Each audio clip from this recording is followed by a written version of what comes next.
기원전 1700년 바빌로니아. 한 평민이 귀족의 눈을 빠지게 한 사건이 발생했습니다. 계급 간 차별이 심했던 당시 사회 분위기를 고려하면 그 평민은 죽임을 당하고 가족들은 노예로 팔려나갈 운명이었을지 모릅니다. 그런데 평민이 어떤 처벌을 받았을지 짐작할 수 있는 기록이 있습니다. 평민이 귀족의 눈을 쳐서 빠지게 하였으면 그의 눈을 뺀다. 고대 법의 기원인 함무라비 법에서는 똑같이 눈을 빼는 것으로 처벌을 제한합니다. 바로 눈에는 눈, 이에는 이. 피해자가 입은 손해만큼 똑같은 손해를 가해자에게 가하는 응보의 원칙이 적용된 것입니다. 응보주의의 목적은 범죄에 상응하는 형벌을 통해 도덕적 형평성을 회복하는 것입니다. 이처럼 법은 정의를 위해 국가에 의해 제도화된 것으로 사람과 사람 사이에 발생한 손해와 손실의 불균형을 바로잡고 범죄를 저지른 사람을 처벌함으로써 불균형과 부정의를 바로잡는 것입니다.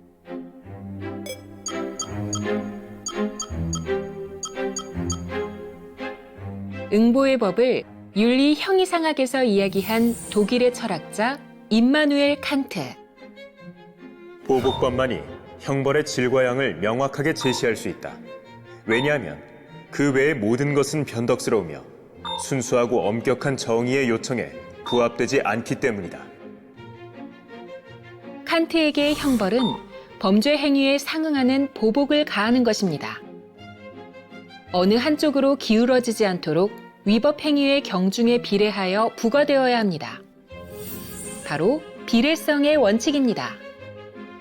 그래서 칸트는 응보주의 관점에서 살인자에 대한 사형은 정당하다고 이야기합니다. 칸트에게 있어 형벌은 일종의 정언명령, 형벌 그 자체가 목적인 동시에 인간의 존엄성을 지키기 위한 도덕 법칙입니다. 사형은 범죄자가 자신의 자율적인 행위, 즉 스스로 저지른 살인에 대해 응분의 책임을 지우는 것이므로 인간의 존엄성과 가치를 인정하는 것이다.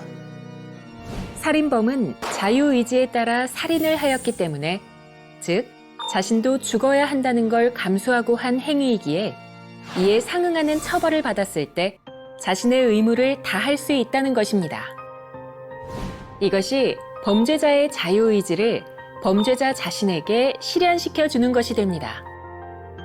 그래서 사형은 살인범의 고통받는 인격을 해방시키고 인간의 존엄성을 실현하는 것, 인간을 수단시하는 것이 아닌 사형이라는 형벌을 수단으로 정의를 실현하는 것이라 이야기합니다.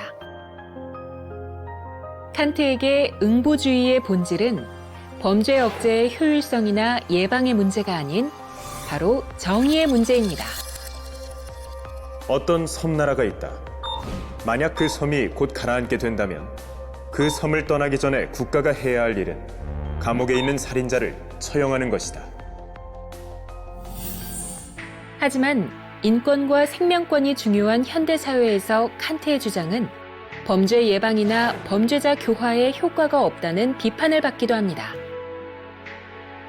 하지만 교정적 정의를 실현하는 데 있어 칸트가 도덕 법칙을 중요시한 이유는 그의 묘비에 새겨진 문구를 보면 이해할 수 있습니다.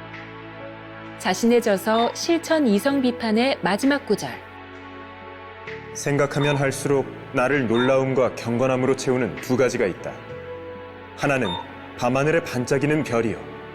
다른 하나는 내 마음속을 지키고선 도덕 법칙이다.